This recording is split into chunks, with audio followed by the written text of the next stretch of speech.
The airlock hissed open and I stumbled through, lungs burning, vision blurred by smoke and panic. Behind me, the research station exploded in a bloom of orange fire that lit up the asteroid field like a dying star.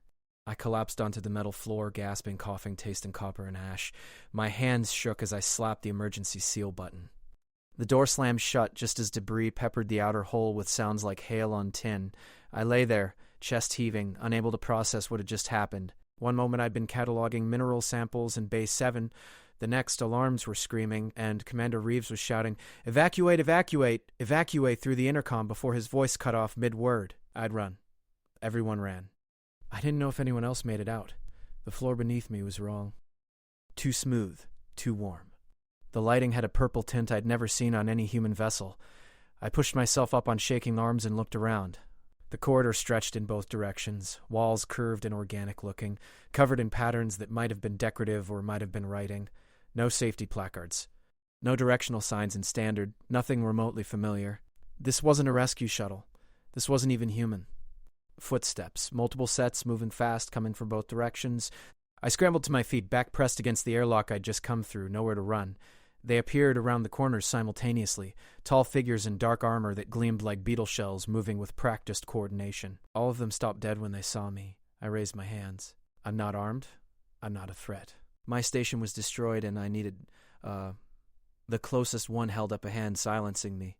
She tilted her head, and I saw through the transparent face shield that she was unmistakably female, with features that were almost human but not quite right. Eyes too large, skin with a faint iridescent sheen. She spoke in a language that sounded like water over stones, musical and completely incomprehensible. Another one responded, gesturing at me with what looked like a weapon. They were all women, every single one. I counted 8 of them now, forming a loose circle around me, speaking rapidly to each other. One reached up and tapped something behind her ear. When she spoke again, her words came out in heavily accented but understandable English. "You are male human." "Yes," I said, keeping my hands visible. "My name is David Chen. I'm a civilian xenomineralogist. The asteroid research station I was working on suffered a catastrophic failure. I didn't mean to board your ship. I just grabbed the nearest escape route. Please, I'll leave as soon as—" "No males on this ship," she interrupted. Her tone wasn't hostile exactly, but it wasn't friendly either.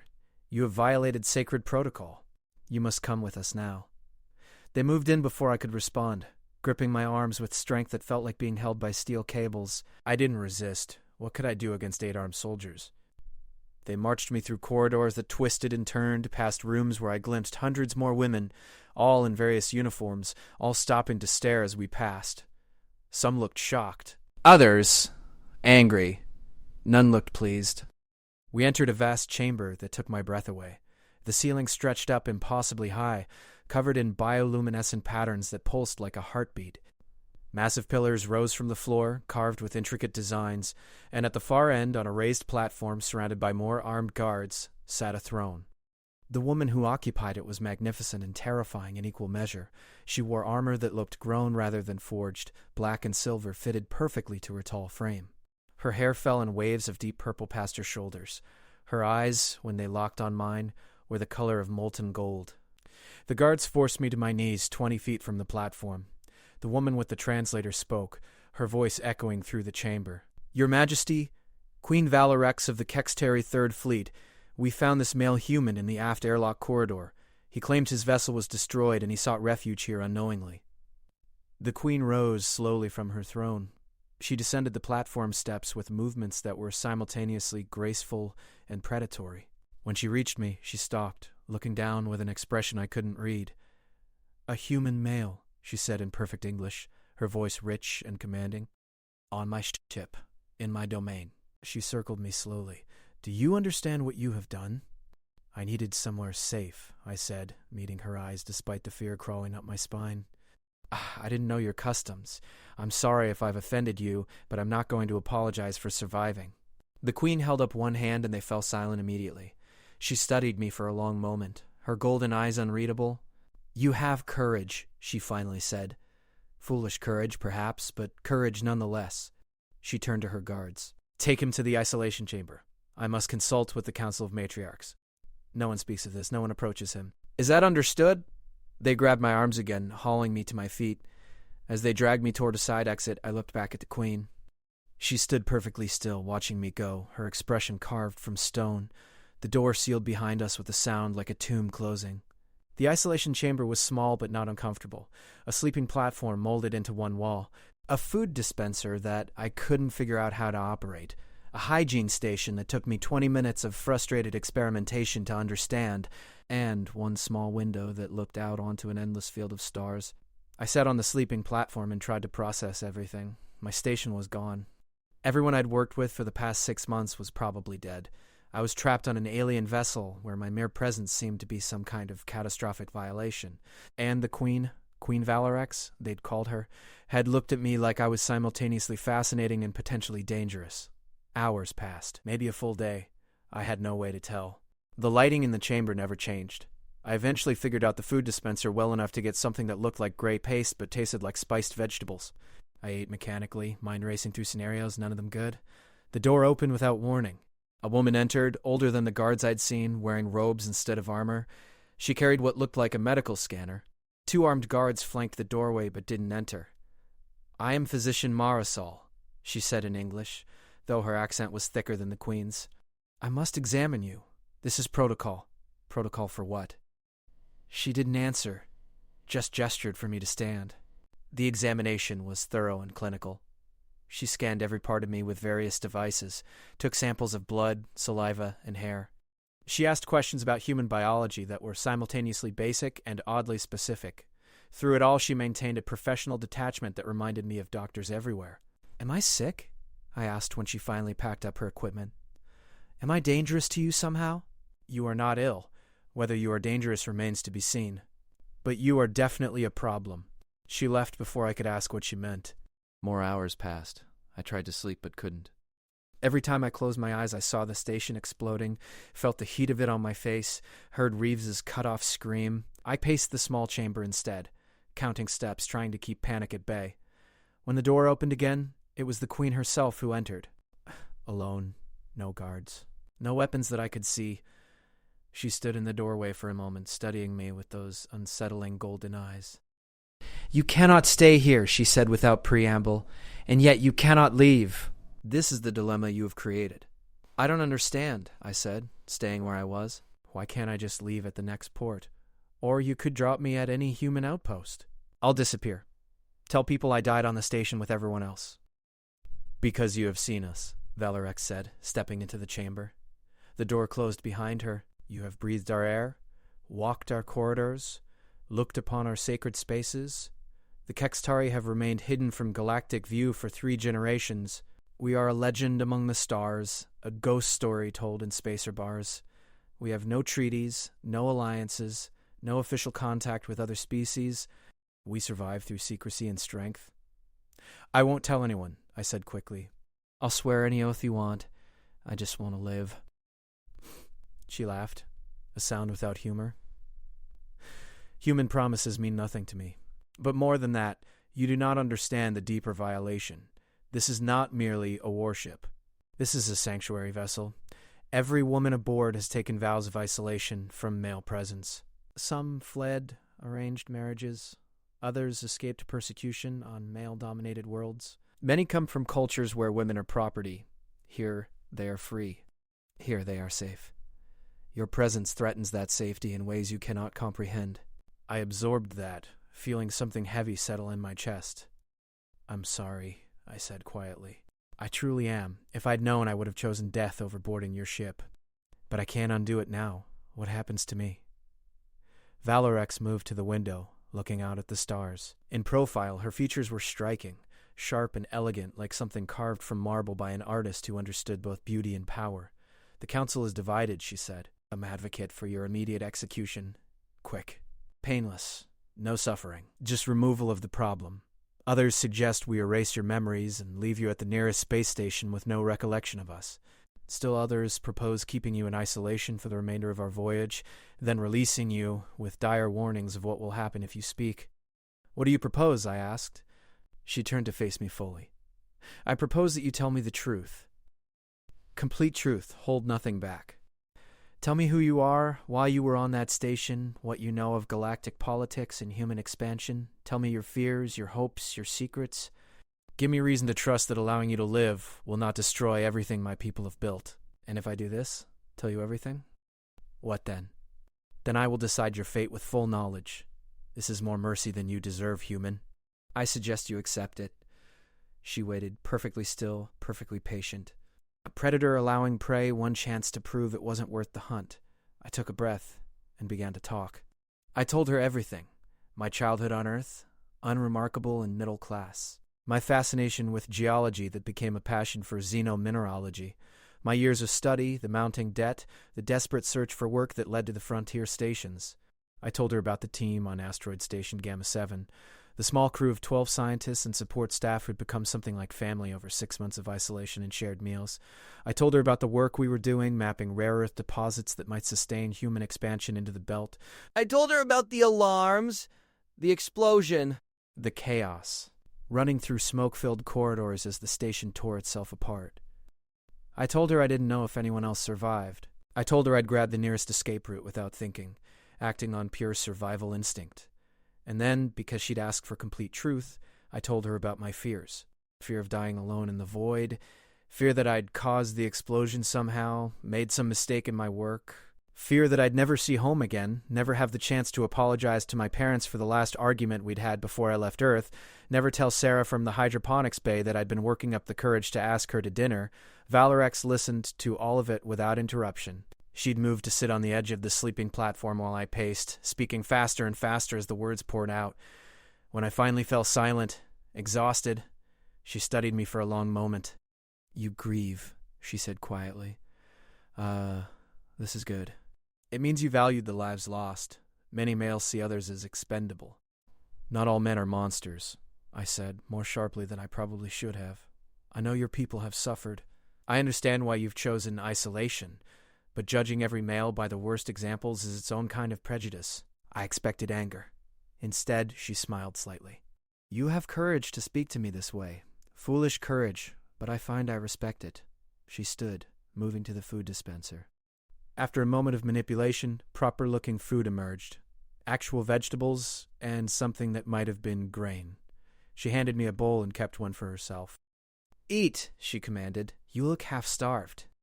We ate in silence for a while. The food was good, seasoned with spices I'd never encountered. I was hungrier than I'd realized. When I'd emptied my bowl, she took it from me and refilled it without comment.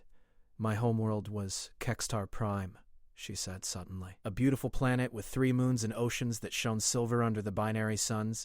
Our civilization was ancient and proud. We had art, music, philosophy. We had achieved interstellar flight 5,000 years before humans left their cradle world." Her voice carried weight, like she was speaking from memory that hurt. "We also had rigid gender hierarchies. Males ruled absolutely. Females were property, traded between families, valued only for breeding and service." Staring into her bowl. "I was born into the ruling class. 8th daughter of the Emperor, worthless by law because I could not inherit. I was to be married at age 15 to a general 3 times my age. He had already buried 4 wives. When I refused, I was beaten until my bones broke. When I still refused, they locked me in darkness for 6 months. When I emerged and still refused, they declared me insane and sentenced me to chemical sterilization. I had stopped eating, horrified." She continued as if reciting historical fact. "My mother saved me. She smuggled me to a cargo ship, paid the captain everything she had. I fled into the void with nothing but the clothes I wore. I found other women who had escaped, who had run, who had survived. We stole a ship, then another, then a fleet.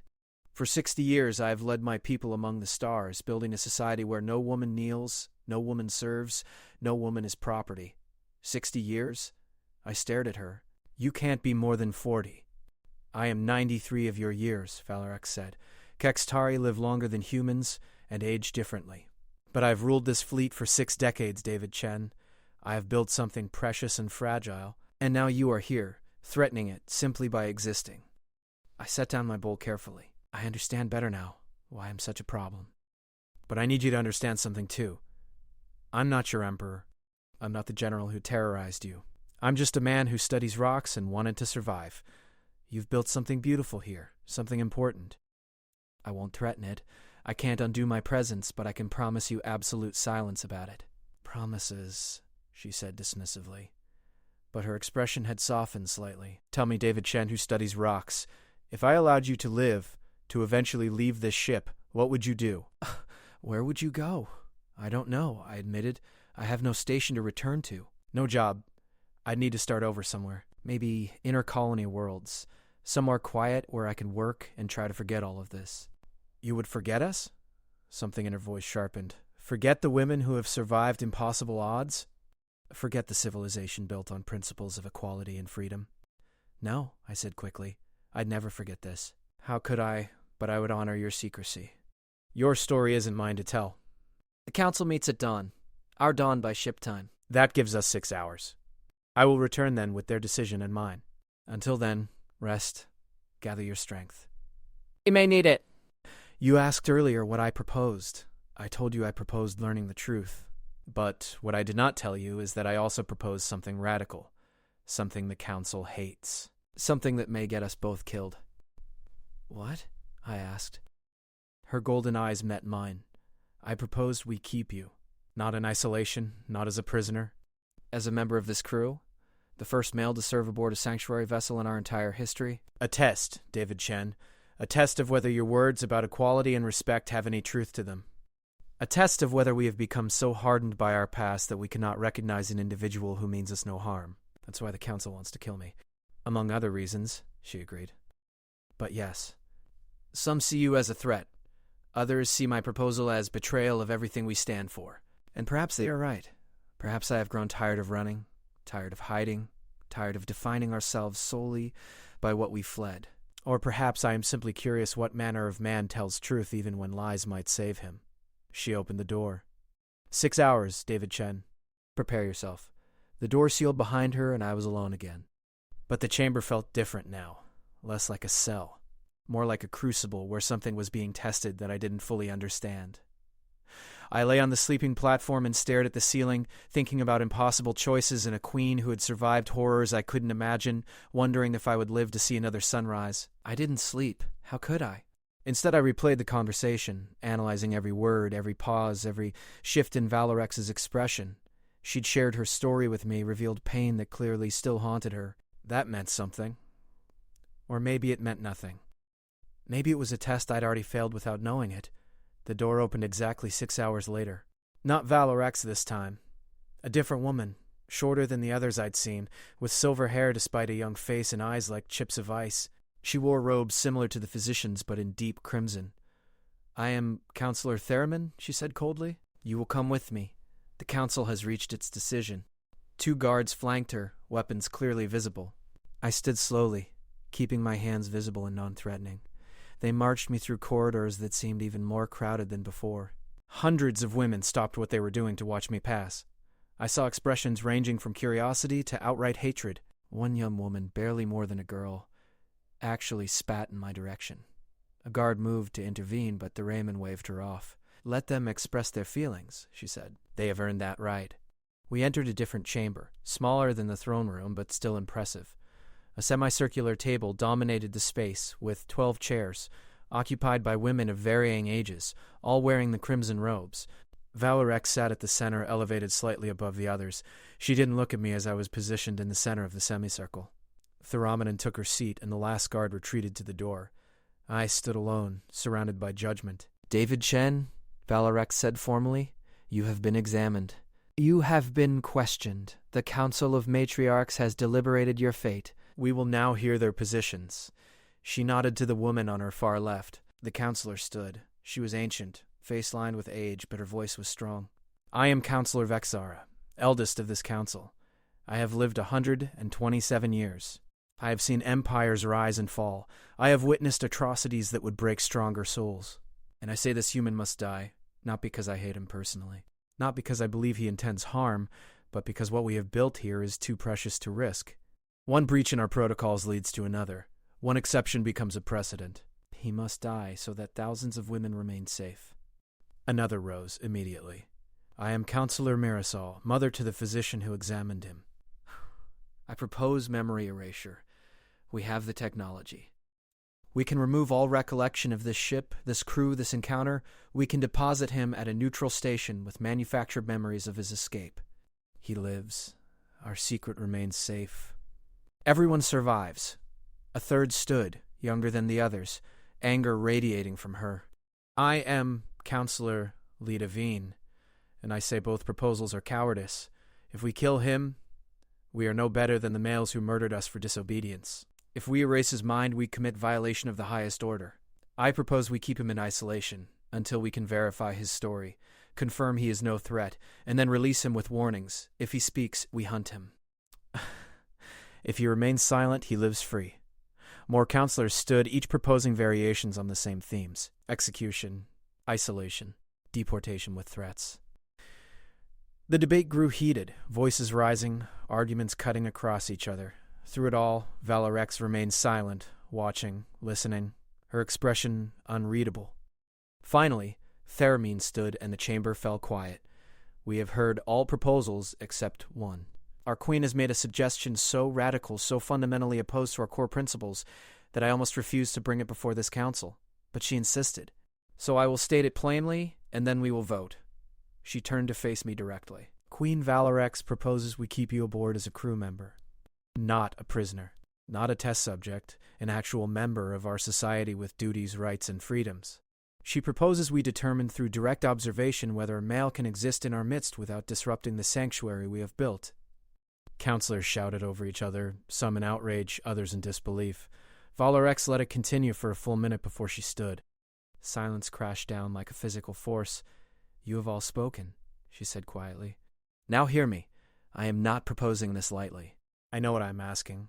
I know the risks. But I also know we cannot hide forever. The galaxy is shrinking. Human expansion accelerates. Other species multiply and spread. Eventually, we will be discovered. When that day comes, how we respond will determine our survival. If we kill every outsider who stumbles upon us, we become exactly what we fled, merciless rulers who eliminate anything different. If we erase minds, we become violators. If we isolate and threaten, we become nothing more than pirates, predators in the dark. She moved around the table, addressing each counselor in turn. This man could have lied. He could have claimed to be something other than what he is. He could have tried to manipulate, seduce, threaten. He did none of these things. He spoke truth even knowing it might condemn him. I propose we reward that honesty with a chance.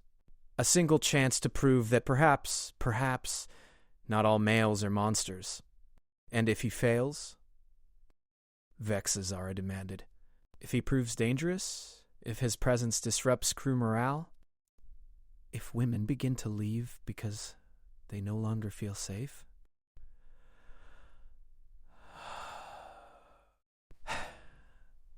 Then I will kill him myself, Valorex said simply. Quickly, painlessly, but permanently. This I swear on my crown and my honor. The weight of that promise hung in the air. I felt it like a noose around my neck. This is madness, Theramine said. You risk everything for one male. Why? Valorex returned to her seat but didn't sit. Instead, she placed both hands on the table and leaned forward. Because I am tired. Placed in this. 60 years I have led you. 60 years of running, hiding, defining ourselves only by what we oppose. We have built something beautiful, yes, but also something brittle. We have no allies, no trade partners, no future except endless flight into deeper void. This man is an opportunity. A chance to test whether we can evolve into something greater than our pain. Or he is a test of our discipline, Vexazara countered. A test of whether we have the strength to protect what we have built. I call for a vote. Now, very well, a vote. All in favor of execution? 3 hands rose. Vexazara, Theramine, and one other. Memory eraser? 4 hands, the proposal with the most support. Isolation and deportation? 2 hands, integration into crew? Only hers. She stood alone among 12 counselors, her radical proposal supported by none. The council has spoken, Theramine said with something like satisfaction. 4 votes for erasure. The human's mind will be wiped, and he will be deposited. Valorex interrupted. The room went dead silent. Even the guards at the door shifted uneasily. You cannot, Vexazara whispered. Not for this. Queen's privileges for matters of survival, for existential threats to our people. And I say this is exactly such a matter, Valorex replied calmly. Our survival depends not on hiding forever, but on learning to navigate a galaxy that will eventually discover us. This is my judgment. This is my privilege. I overrule the Council's vote. David Chen will remain aboard as a probationary crew member for a period of 6 months ship time. During this period, he will be monitored constantly. He will be given tasks. He will be evaluated. If at any point he proves dangerous or disruptive, I will personally end his life. If he succeeds, we will have proven something important about ourselves and our capacity for growth. This is my command. The counselors looked at each other, shock and anger warring on their faces. But none challenged her directly. Queen's privilege was absolute, used perhaps 3 times in the entire history of the Sanctuary Fleet. To invoke it was to stake one's entire authority on a single decision. Valarex turned to me. You understand what I have just done? What I have risked? Your Majesty, If you thank me, I will reconsider my decision, she said sharply. You have not been given a gift. You have been given a burden. You will work harder than any crew member. You will be judged more harshly than any woman aboard.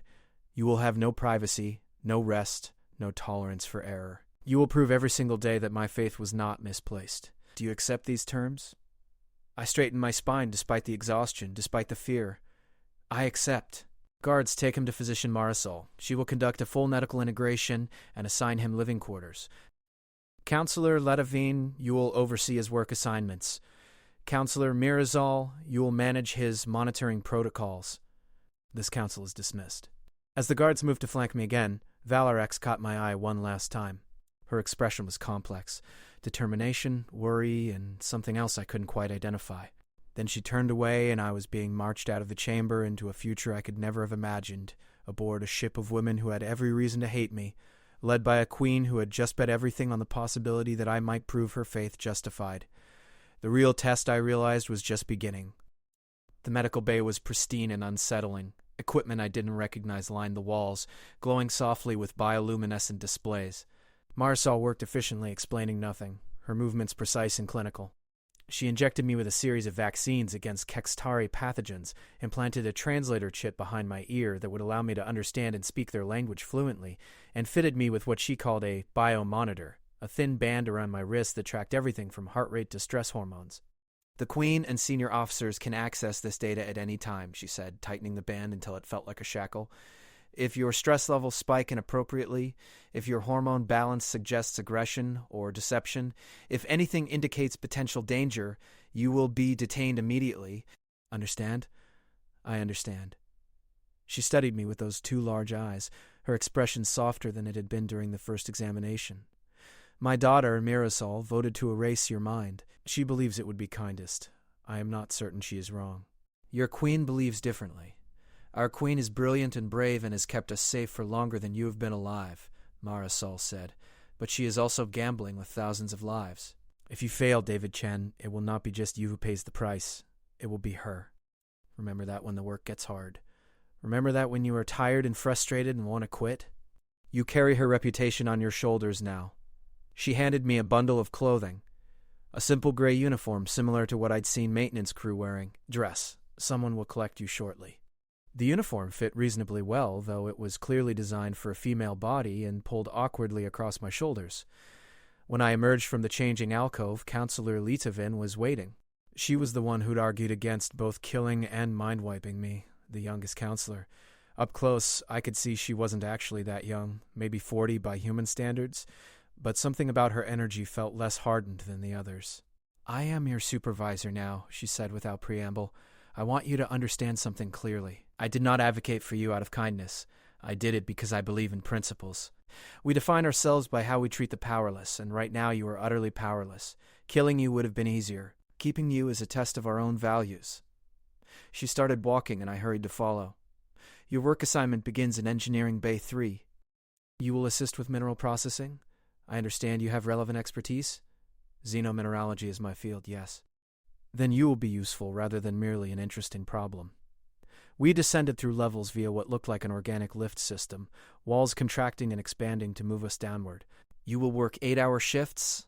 You will eat in designated crew areas. You will sleep in assigned quarters. You will not approach anyone without being approached first. You will speak only when spoken to unless your work requires communication. You will keep your eyes lowered in public spaces. These are not punishments. These are survival protocols. Do you understand? Yes, counselor. We emerged into a massive bay filled with processing equipment and storage containers. The air smelled like ozone and hot metal. Dozens of women worked at various stations, their movements coordinated like a well-rehearsed dance. Every single one of them stopped when they saw me. Li Tavine raised her voice. This is David Chen, human xenomineralogist. He is here on the Queen's direct command and under my supervision.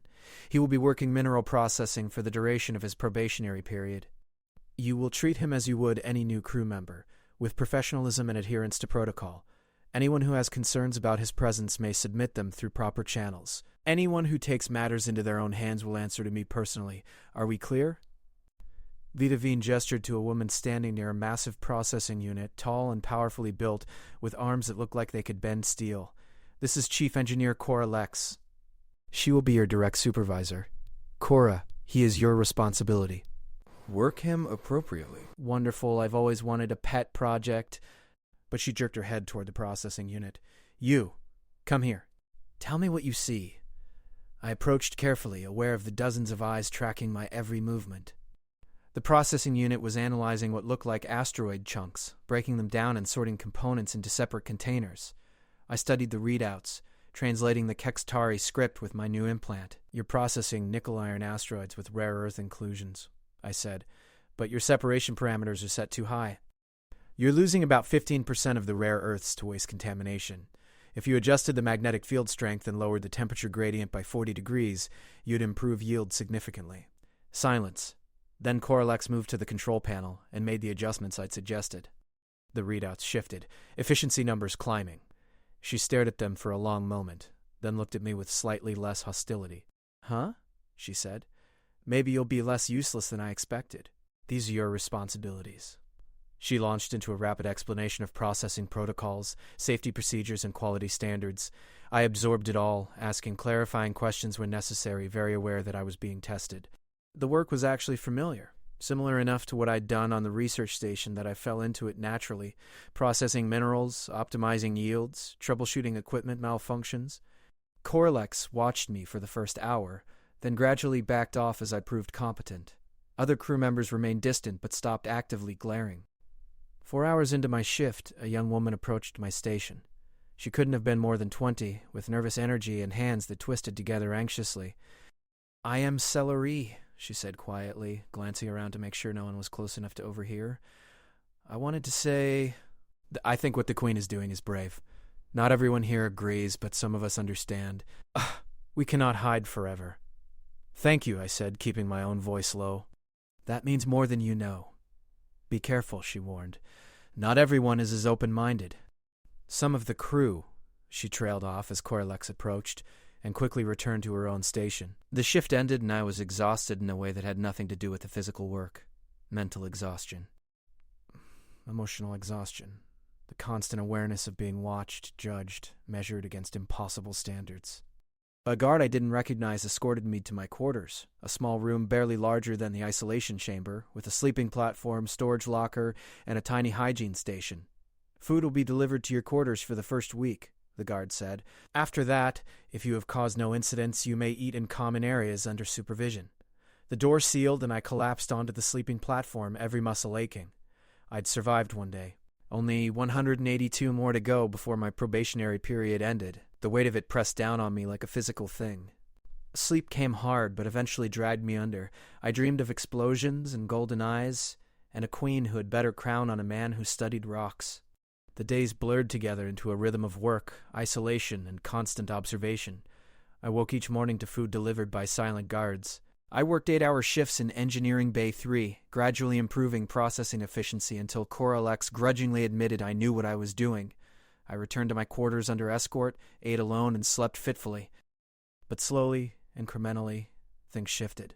Celery began taking her breaks near my station, asking questions about human mining techniques and sharing stories about her own world, a matriarchal society where she'd still felt stifled by expectations. Cora Lex started including me in technical discussions with other engineers, treating me more like a consultant than a prisoner. A few crew members even began to nod acknowledgement when I passed.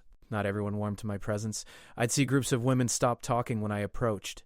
Feel hostile stares burning into my back. Once I found my workspace vandalized, equipment sabotaged in ways that could have caused serious injury. Coral X investigated personally, and 3 crew members were temporarily reassigned, but she never told me their names or what happened to them. 3 weeks into my probation, Valor X visited Engineering Bay 3. The entire bay snapped to attention when she entered. That same Predator's grace I remembered from our first meeting. She moved through the space like she owned it, because she did. Inspecting work, speaking quietly with various crew members. Finally, she reached my station. "Report," she said simply. I ran through processing efficiency numbers, yield improvements, safety compliance rates, dry technical data delivered in monotone. She listened without interrupting, her expression neutral.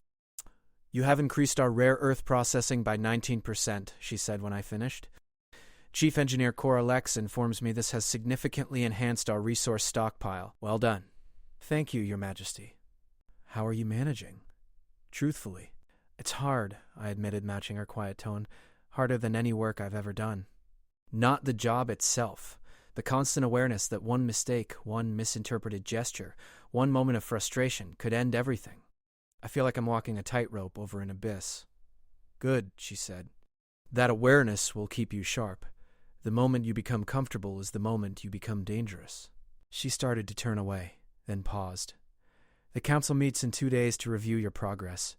Be prepared to answer questions." The council review was every bit as intense as I'd feared. Same chamber, same semicircle of judgment, same weight of expectation. But this time, when they questioned me about my work, my conduct, my interactions with crew, I had answers. Coral X testified about my technical contributions. Lidovin reported that I'd committed no protocol violations. Even Maraso admitted that my biological monitors showed no signs of deception or aggression. But Theramine wasn't satisfied. I have received reports that you have formed friendships with certain crew members, that you speak with them beyond what is strictly necessary for work. I respond when spoken to, I said carefully. As instructed. I do not initiate conversations, but I also do not ignore direct questions. Should I behave differently? You should remember your place, Theramine snapped. You are not a crew member. You are a test subject, an experiment. These women who speak to you are forgetting the reasons we fled into the void. Or perhaps, Valor X interjected, they are remembering that we fled not to hide forever, but to build something better, to create a society based on choice rather than coercion. If our crew members choose to interact professionally with someone who has given them no reason for fear, is that not evidence of the strength we have built rather than weakness? The argument continued, but ultimately the council agreed I could continue my probation. As I was dismissed, Vexara stopped me with a gesture. A word, human. The guards allowed her to approach. Up close, her age was even more apparent, but so was the steel in her spine. I voted to kill you, she said bluntly. I still believe it would have been wiser. But I will admit you have proven less disruptive than I anticipated. This does not mean I trust you. It means only that you have not yet failed. Do you understand the distinction? I understand, counselor. I wonder if you do. She studied me with eyes that had seen too much. The Queen sees a new possibility. Hope, perhaps, for something she has been afraid to want. But I have lived long enough to know that hope can be a poison. It makes us vulnerable. It makes us forget the lessons written in scars. Whatever happens, whatever you do, remember this. If you betray her trust, if you prove her faith misplaced, it will break something in her that may never heal, and that I will not forgive. She left me standing there, her warning echoing in my mind. That night, alone in my quarters, I pulled up the biomonitor data on my wrist display. Heart rate elevated, stress hormones high but not dangerously so. No red flags. Just a man trying to survive a test he hadn't asked for, on a ship full of women who had every reason to see him as a threat. I thought about Valor X, wondered what she was doing, whether she ever questioned the gamble she'd taken, whether she looked at the same data I was looking at and wondered if she'd made a terrible mistake. The weeks continued. 4. 5. 6. I began to understand the rhythms of the ship, the way different departments interacted, the informal hierarchies that existed alongside formal command structure. I learned which crew members to avoid and which might tolerate my presence. I learned when to speak and when silence was safer. And slowly, very slowly, I began to see changes. A crew member asking my opinion without prompting. Coral X inviting me to a technical briefing. Salary introducing me to friends who seemed genuinely curious rather than hostile. Small victories that felt enormous under the circumstances. But not everyone was pleased. I'd catch Theremin watching me with expression, like she was waiting for me to fail. Other counselors, too. And some of the crew made their displeasure known through small acts of sabotage, hostile whispers, deliberate isolation. 8 weeks in, everything changed. The alarm woke me from dreamless sleep, harsh and urgent. Emergency lighting bathed my quarters in red. I was on my feet before full consciousness returned, pulling on my uniform, heart hammering. The door opened, and instead of a guard, Corlex stood there, her face grim. "Engineering emergency. We need everyone. Now." I followed her at a run through corridors filled with crew members moving with practiced efficiency toward emergency stations. The ship shuddered around us, a deep groaning that sounded like tearing metal. What's happening? Main power coupling failed during a jump. Corlex shouted over the alarms. "We're stuck between dimensional layers. If we don't stabilize the core in the next 20 minutes, we'll be torn apart." We burst into main engineering, a cathedral of technology in crisis. Dozens of engineers worked at stations, calling out readings, making adjustments, coordinating repairs. At the center, Valorex stood with several senior officers, her armor scorched, face set in lines of fierce concentration. "Status!" she demanded. "Secondary couplings are compensating, but they're not designed for this load," someone reported. "We are at 170% capacity. They'll burn out in 15 minutes. Reroute power from non-essential systems. Already done. It's not enough." I pushed forward without thinking, ignoring the startled looks. "Let me see the coupling design." Corlex pulled up a schematic. I studied it, mind racing through everything I knew about power distribution, material stress, quantum mechanics. There. A solution, risky, but possible. "The coupling failed because you're trying to channel too much power through a fixed aperture," I said rapidly. "But if you modulate the frequency and create a harmonic resonance with the secondary couplings, you can effectively expand the throughput without increasing the physical load. It's a technique we used on mining stations to maximize drill efficiency." Valorex turned to look at me fully. "Will it work?" "Theoretically, but I've never done it at this scale. And if the calculations are off even slightly, it could cause a cascade failure. If we do nothing, we die in 15 minutes, she said flatly.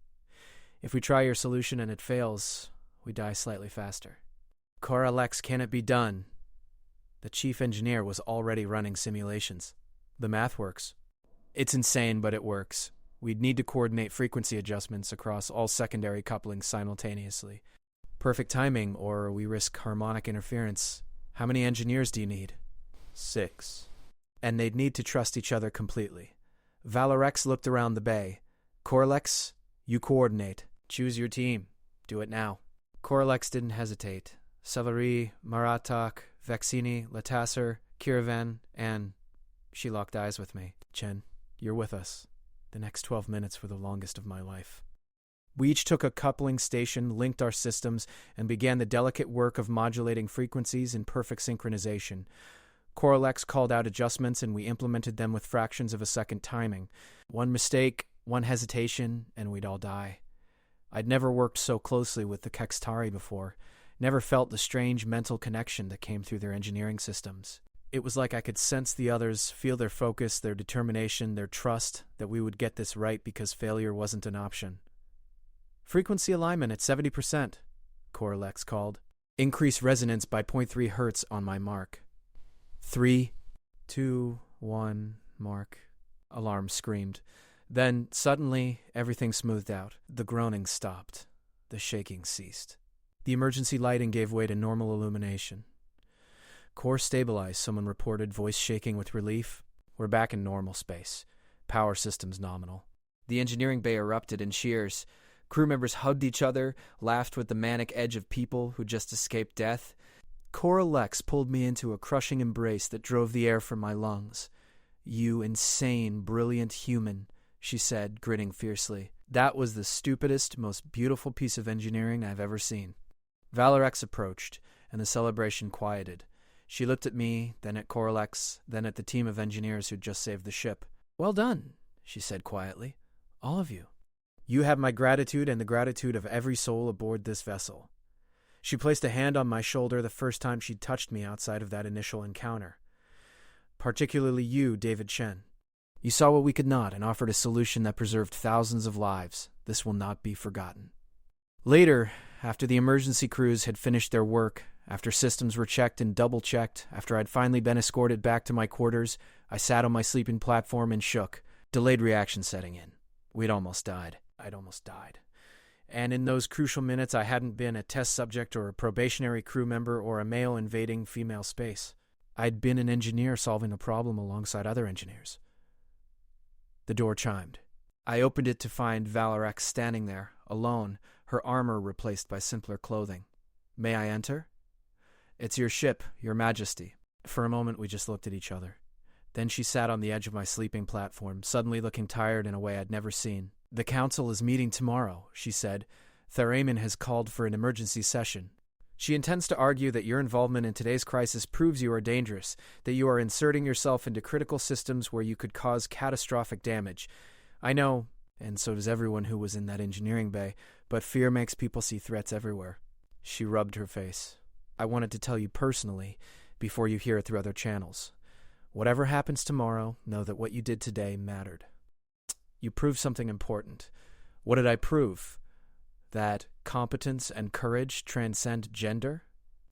That in a moment of crisis you did not think about politics or protocol, you thought about survival. Ours, not just yours. She stood. I should go. It would not be appropriate for me to be here. Your Majesty, I said quickly. Vala, can I ask you something? I'd never used her name before, never dared that familiarity. But something about the moment demanded it. Why? I asked. Why really did you spare me? Why take this risk? She was quiet for a long moment. When she spoke, her voice was softer than I'd ever heard it. Because I have spent 60 years building walls, physical walls of ship hulls and weapon systems, political walls of isolation and secrecy, emotional walls to protect myself from ever being that broken girl in the darkness again. And walls, David, walls eventually become prisons. I look at what we have created, and I am proud. But I also see how we have become trapped by our own protection. When you stumbled into my ship, you represented everything I fled. But also, she paused, also possibility. The possibility that perhaps healing means more than just hiding, that perhaps strength means more than just survival, that perhaps I could choose to trust again even knowing the risk. She moved to the door. Sleep, David Chen. Tomorrow will be difficult. But you do not face it alone. The door sealed behind her, and I was left with her words echoing in the small space, feeling the weight of what she'd admitted, the vulnerability she'd shown. A queen who'd survived everything learning to hope again, using me as the test case. I did not sleep well that night. The council session was chaos. Theramin presented her case with prosecutorial precision, that my involvement in engineering operations represented a security risk, that I was becoming too integrated too quickly, that crew members were beginning to see me as equal rather than probationary. She called witnesses who testified that I'd exceeded my authority, that I'd accessed systems beyond my clearance, that my presence in the crisis had been inappropriate. Coralex testified in my defense, describing exactly how the crisis had unfolded, how my solution had saved everyone aboard.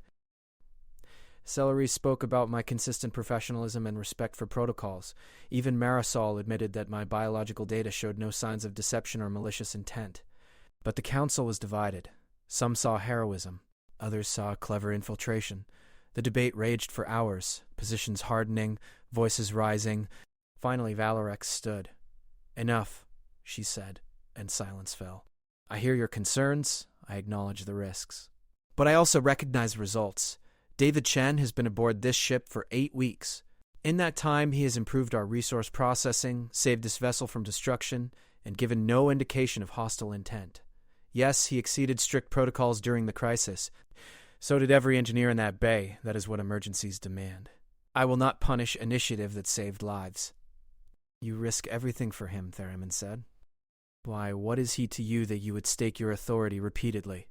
Valorex met her gaze steadily. He is a test of whether we have the strength to be more than our trauma. A test of whether the principles we claim to value, equality, justice, merit-based assessment, actually mean something when it costs us comfort to uphold them. If we fail this test, if we kill or erase a man who has done nothing but help us, then we prove we are exactly what we fled. Frightened, vindictive, ruled by pain rather than principle. She turned to address the full council. I am not asking you to trust him. I am asking you to trust yourselves. Trust that you have built something strong enough to withstand the presence of one peaceful individual. Trust that the sanctuary you have created is real, not so fragile that it shatters at the first real test.